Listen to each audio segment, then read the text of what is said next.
Savu lauku redzējumu šodien sākam neierasti no Rīgas, no Brīvības pieminekļa, kas ir īpaša vieta mūsu tautas satikšanās reizēm Latvijas svētkos.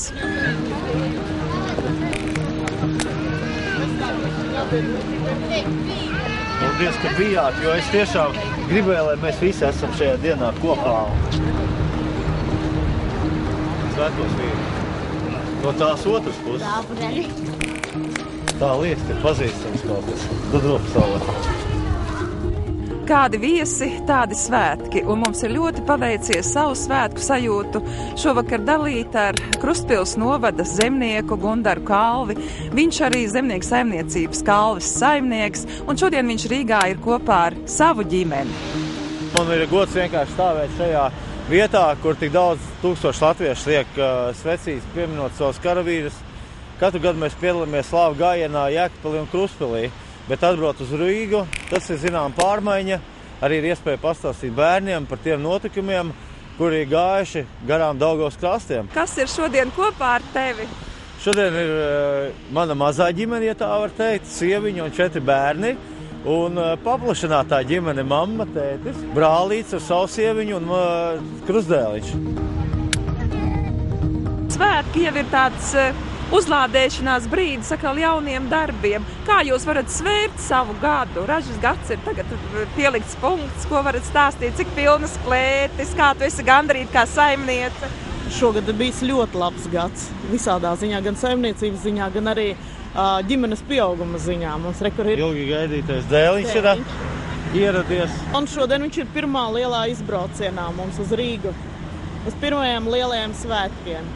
Jā, pirmā svecīte šeit pie sienas. Tā svētku sajūta šobrīd ir dažāda. Daudzi saka, par ko te priecāties, ja? Ka īsti tā gandarījumus mūsu Latvijas skatoties varbūt nav tāda, lai tos svētkus svinētu. Kas tev ir svētki? Kā tu to svētku sajūti? Kā jūs kopā redat? Es teikšu, ka personīgi man ir jo grūtāk, jo labāk no sērijas. Ja? Varbūt, ja viss būtu ideāli un spīdētu saule un viss būtu ļoti pārtikuši, apmierināti, es nezinu, kā tad es justos varbūt vēl labāk, bet šobrīd es gribu pierādīt ar savu rīcību, darbību, ka nevienas grūtības nav tik smagas, lai par viņām, teiksim, iespringtu, kā tāda saka. Jo, ja padomā, ko ir pārdzīvojuši mūsu senči, ar kādām tehnikām strādājuši šos te tīrumus, mēs varam vienkārši atviegloti nopūsties. Šovakar visa raidījuma garumā mums būs iespēja ar Gundaru ģimeni dalīties ne tikai svētku sajūtās, bet arī darbdienu ritumā.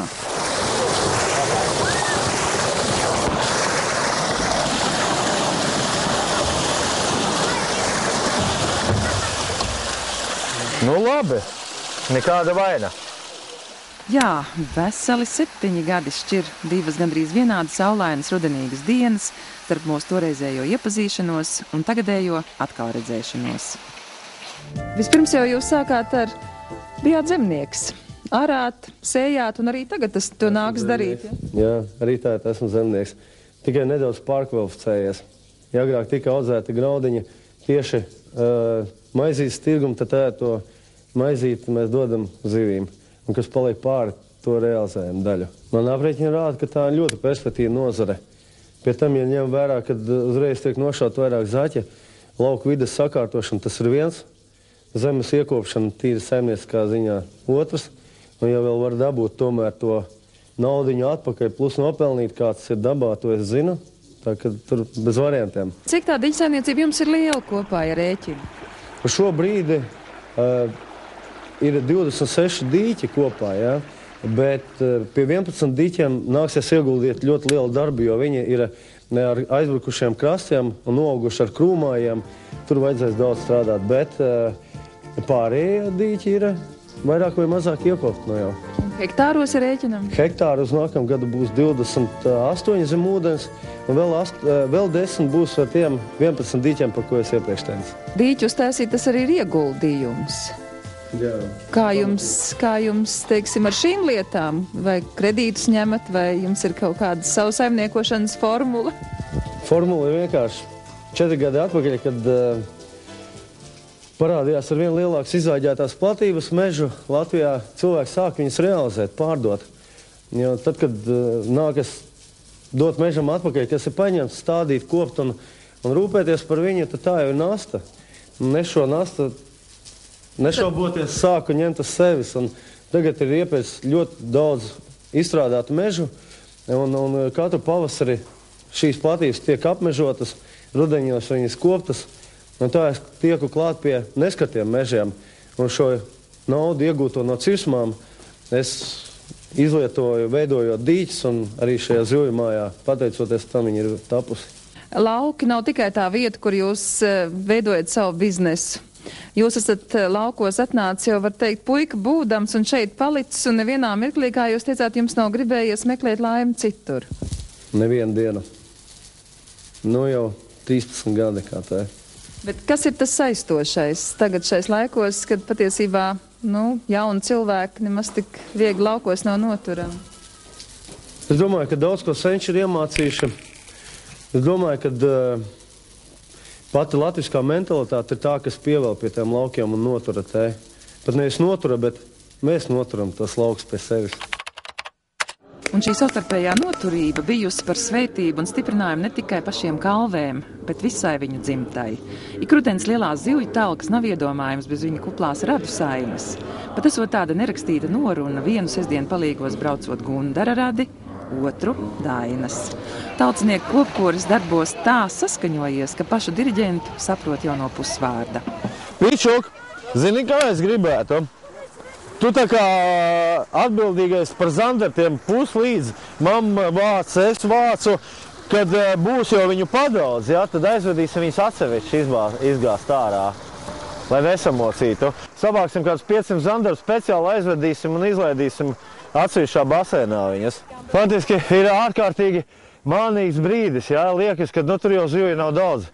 Un tad kaut kāds brīdis pienāk, centimetri 50, 60, un tad masveidā viņas nāk iekšā. Tad viņiem strādā instinkti turēties pret straumi, un tad, kad viņi saprot, ka tie instinkti tomēr neglābs viņu, teiksim, situāciju, tad viņi sāk jau brīvprātīgi nākt meneķi. Tā ražas sajūta jau ir cik? Ir laba raža. Tālāk tā sistēma ir tāda, mēs vedam uz zivju māju, tur šķirojam jau pa sugām un par ataudzējumiem, un vaisla, kas ir domāta pēcnācējiem, ir arī fasēta un kūpināta, un tad pievienoto vērtību dabūjam izkūpinot viņu. Bet par visām pievienotajām vērtībām Gundaram ir kas daudz, daudz svarīgāks. Juniors mūsu nākošais zivkopis. Vai mešēdnieks, vai graudaudzētājs.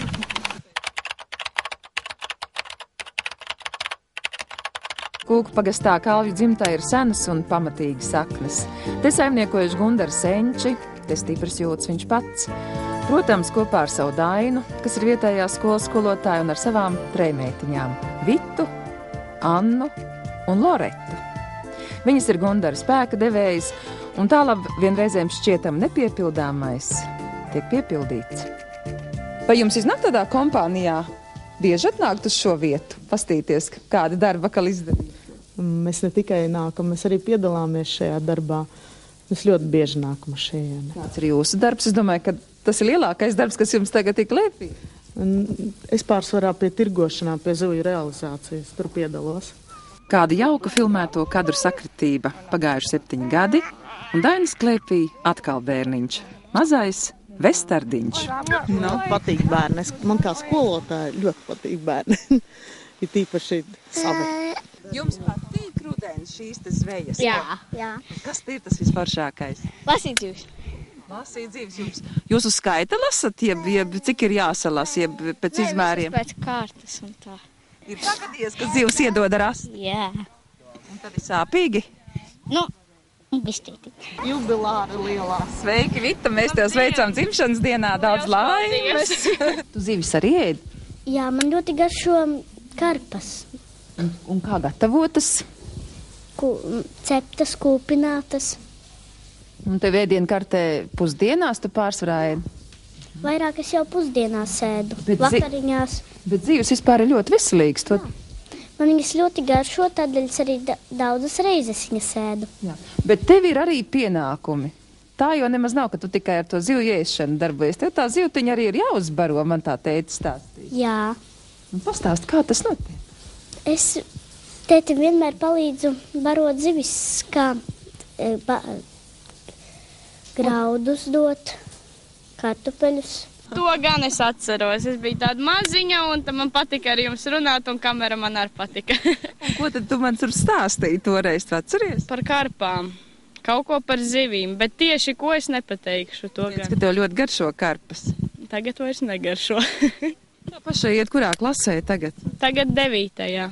eksāmeni priekšā. Ko darīs tālāk? Nu, uz mediķiem, uz ārstiem iešu mācīties. Tad vēl vidusskola priekšā. Skolu un tad uz ārstiem, jā. Jau izlemts. Jā, pilnīgi viss ir jau gadiem, jau kāds 3. gads, ka viss ir izlemts. Mediķis tas ir tāds, kas palīdz un dara labu citam, un es vēlos to darīt.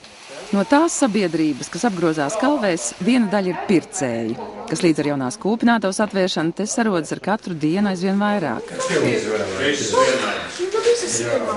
Rīkiem tāda smuka. Tā tāda stingra. Zivju smeķīguma slava iet pa priekšu, un saimniekam nāks rauties divās frontēs. Zivis ir vienīgā pagājušā gada nozare saimniecībā, kura nostrādāja pluszīmi. Es domāju, ka tas liecina jau par kaut ko.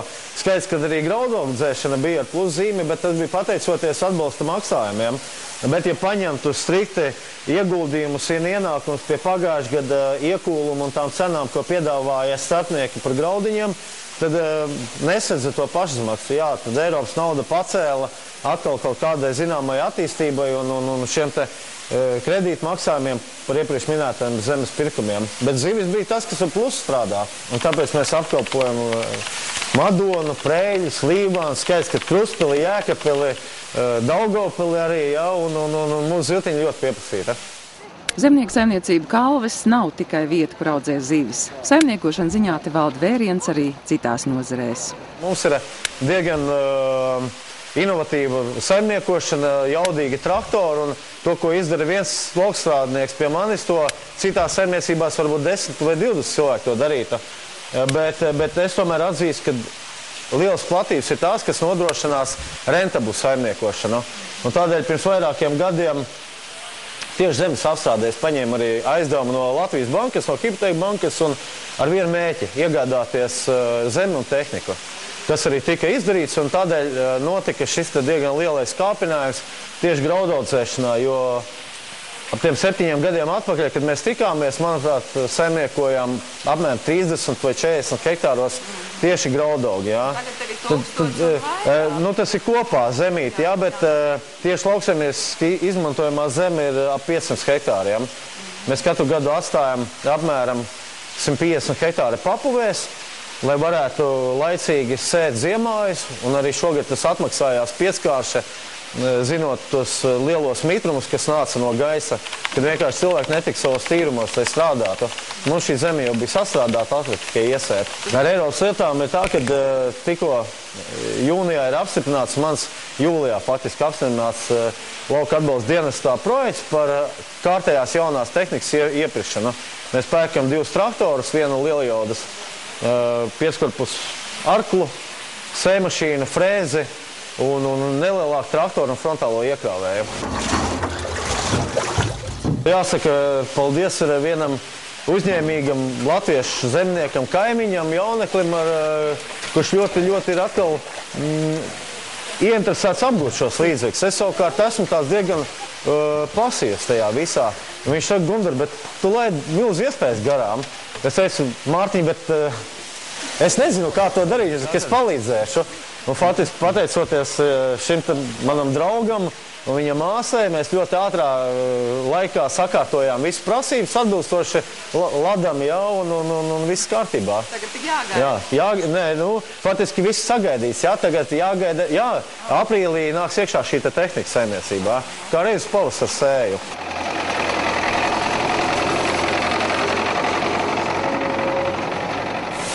Saimniecība, ir meža saimniecība, ir zivu saimniecība. Kas ir galvenais visā tajā uzskaitījumā? Es domāju, ka viss apmēram vienādi sirdī tuvi, bet tomēr es tā domāju, ka pamatā ir dzimtenes mīlestība. Tas varbūt tā liekas ļoti jocīgi, kā var saimniekošana saistīt ar tēviju, jā, bet tiešām pamatā ir doma par mūsu senčiem, par mūsu bērniem. Un tādēļ es gribu nostiprināties, pēc iespējas stiprāk iedzīt saknes tieši dažādās jomās. Par graudaudzēšanu tas runājot, tas ir āruma vagā. Par zivsaimniecību runājot, tas ir dīķos vai šajā zivju mājā. Par mežsaimniecību tas ir iestādītā kokā un izkoptā jaunaudzē. Nu, un jā, tur tomēr pamatā. Un tāpēc tu arī esi viens no lielākajiem zemes īpašniekiem. Arī jā. Ar prieku. Jā, arī tiešām pēdējos gados, tad, kad cilvēki vajadzēja viņiem izšķirties, ko darīt, saimniekot kvalitatīvi vai pārdot šo zemi, man ir ārkārtīgi liels gandarījums par Krustpils ļaudīm, par mūsu apkārtnes ļaudīm, kuri reizēm izvēlējās atdot vai pārdot savu zemīti man, kā latviešu zemniekam, nevis kā tas ir pieņemts, varbūt nedaudz dārgākam, vai skandināvam, vai krievam. Un tiešām es ar lielu gandarījumu varu piesaukt daudzus apkārtnes ļaudis, kuri tā arī teikuši. Viņi maksā nedaudz dārgāk, bet tas ir uz neatgriešanos. Labāk tad mēs pārdodam tev un zinām, ka tā zeme paliek kārtīgi latviešu saimnieku rokās, kurš to zemi arī nodos saviem bērniem, latviešiem. Tikko man nesen zvanīja viena tante, kurai es pirms ilgiem gadiem, pirms ļoti daudziem gadiem strādāju viņas mežā. Viņa man piezvanīja un teica, Gundariņ, man nav bērniņu, man nav mazbērniņu, man nav kam to zemīti atstāt. Viņa ir piedāvājuši kaimiņi kaut kādu tur maksu, nezinu kādu, bet viņa atdos, man vienkārši atdos, uzdāvinās, neprasot absolūti nekādu atlīdzību par to. Var jau būt, ka pieminētajai tantei, tāpat kā daudziem saviem novadniekiem, Gundars ir samaksājis ar ko citu.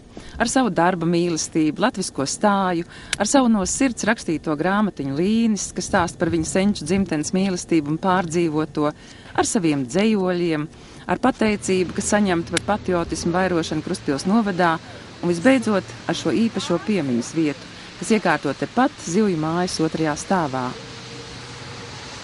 Un tikai pats Gundars zina, kas viņus to ir pamudinājis.